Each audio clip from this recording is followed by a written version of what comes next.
안녕하세요 여러분. 미국 주식으로 우리나라 부자되게 매주 오릅니다. 오늘의 미국 증시 시황 분석 보도록 하겠습니다. 현재 나스닥 하락 이유 관련해서 보도록 하겠으며 1차 지지라인이 어디인지 관련 얘기해 보도록 하겠습니다. 현재 비주얼 멤버십 관련해서 열성팬, 술한잔, 특급팬 이렇게 나눠서 운영을 하고 있으니 관심 있게 봐주시고요.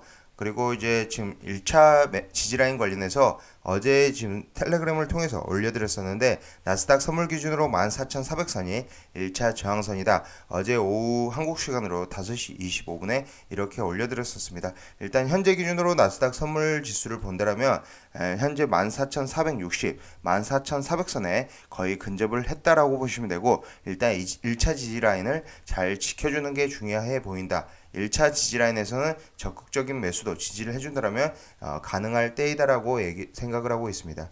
현재 시황으로 돌아가면 다우는 1.29% 하락한 34,358포인트, 나스닥은 1.32% 하락한 13,922포인트, S&P 500은 1.23% 하락한 4,456포인트에 위치를 하고 있습니다. 미 증시는 최근 상승에 따른 차익 실현 매물이 출회되며 하락 출발을 했습니다. 특히 공격적인 연준 위원들의 발언이 이어진 가운데 국제 유가가 상승하자 높은 인플레이션 압력에 대한 우려가 지속된다는 부담이 있다. 다만 기술주 중심으로 반발 매수세가 유입되며 나스닥이 한때 상승으로 전환을 하기도 하였으나 글로벌 경기도나 우려가 지속되며 재차 매물이 출회했다라고 보시면 될 것 같습니다. 현재 나스닥 지수로만 본다면 이렇게 장중에 플러스로 이제 돌아서는 등 그래도 이제 나스닥 특히나 기술주 관련해서는 반발 매수세, 저가 매수세가 굉장히 많다라고 봐주시면 될 것 같습니다. 업종별로 본다면 이제 어도비가 마이너스 9.34%로 견고한 실적 발표에도 불구하고 부진한 가이던스 발표로 급락을 했다라고 보시면 되고 이와 관련해서 현재 소프트웨어 기업들이 영향을 받았다라고 보시면 됩니다. 어도비 마이너스 9.34% 거의 폭락을 했고요. 세일즈포스닷컴도 마이너스 3.25%, 서비스나우도 마이너스 3.52%로 소프트웨어 관련 종목들은 이제 달러 강세 상황에서 계속적으로 좋지 못한 상황이 나올 수밖에 없다라고 보시면 됩니다. 현재 높은 인플레이션 우려가 지속되자 홈디포 등 인테리어 업종 그리고 타겟 등 소비재 업종 비용 증가에 이슈가 부각되면서 하락이 되었고요. 테슬라는 기가팩토리를 통한 생산 시작 소식에 전일까지 상승세를 이어가며 시가총액 1조 달러를 상회한 후 차익 실현 매물로 하락 흐름이 나왔다고 보시면 되고 애플은 핀테크 업체 인수 소식과 아이폰 13 수요가 강력하다는 소식에 나스닥 지수가 많이 빠졌음에도 불구하고 0.81%로 170.1불에 위치를 한다. 애플 같은 경우는 나스닥 지수만 좀 받쳐주고 연말 기준으로 충분히 200달러도 내다볼 수 있다라고 보시면 될 것 같습니다. 결국은 계속적으로 얘기 나오는 게 이제 WTI 기준 유가가 문제입니다. 유가가 4.56% 급등하는 흐름으로 지금 이어가고 있는데 114.25불에 도달을 했습니다. 러시아는 전열 폭풍 피해로 카자흐스탄에서 흑해를 연결하는 송유관을 통해 수출되는 러시아산 원유가 하루 100만 배럴씩 줄어들 수 있다라고 얘기를 했으며 복구에는 약 2개월가량 소요된다라고 얘기를 했습니다. 추가적으로 지금 현재 이제 EU 정상회담 나토 정상회담에서 바이든도 참석할 예정인데 지금 러시아에 대한 추가 제재가 나올 수 있다. 바이든이 이제 백악관을 통해서 오는 24일 유럽 순방 때 우크라이나를 침공한 러시아에 대한 새로운 제재를 발표할 계획이다라고 얘기를 하면서 이런 요인으로 유가는 급등하고 있다라고 보시면 되고 지금 이제 EU에서 저는 그렇게는 하지 않을 것으로 생각이 되는데 혹시라도 유가 러시아산 원유를 막게 된다면 유가는 다시 한번 130불까지도 튈 수 있다라고 보시면 될 것 같습니다. 하지만 어느 정도 이제 고점 라인 이제 단기적으로 저는 120불이 온다면 SCO ETF 유가 인버스 투자도 가능하다. 하지만 이제 유가는 워낙 예측성이 어렵고 방향이 한번 정해지면 한 방향으로 지속적으로 이렇게 큰 폭으로 움직이기 때문에 굉장히 조심해서 접근을 해야 된다라고 보시면 될 것 같습니다. 역시나 유가가 오르면서 이 에너지 섹터들 엑스모빌 1.58%, 쉐브론이 1% 상승하는 흐름이 나왔으며 EOG 리소시스 2.25% 등 상승하는 에너지 섹터들이 상승하는 모습을 보여줬다. 그 외의 섹터들은 대부분 하락 흐름이 나왔고 배당 관련해서 이제 머크 3%대 배당 주는데 0.54% 상승하는 흐름이 나왔다라고 보시면 되고요. 나머지 섹터들 대부분 방산 제외하고 하락 흐름이 나왔다라고 보시면 됩니다.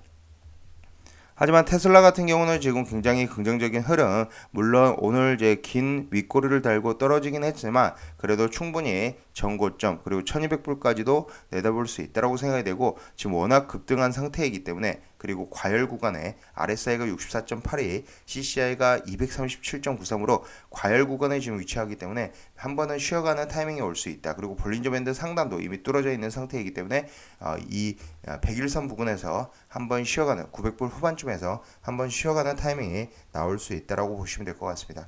현재 테슬라 같은 경우는 52주 신고가 대비해서 마이너스 19.65%로 얼마 남지 않았고 연말 기준으로 충분히 1200불 가능해 보인다라고 보시면 될 것 같습니다.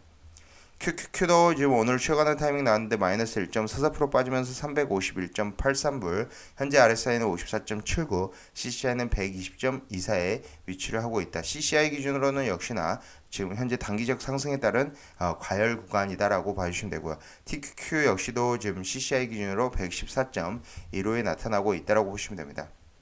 혹시라도 이제 강력한 제재 조치 이후에 러시아산 원유 수입 금지 조치가 발효가 된다면 한 번 더 저점 테스트, 일단 이제 3월 저점 테스트를 할 가능성도 최악의 시나리오도 있다라는 점에서 항상 최악의 시나리오를 고려를 해서 현금 보유를 하시는 게 맞다라고 생각이 되고, 저는 일단 10%의 현금 보유를 지금 가지고 있으나 좀 더 증시가 혹시라도 반등하는 흐름이 나오면 일단은 한 15% 20%까지도 지금 늘려볼 생각을 가지고 있다라고 보시면 되고, 일단 현재로서는 이제 10%의 현금 비중을 가지고 있다라고 보시면 됩니다.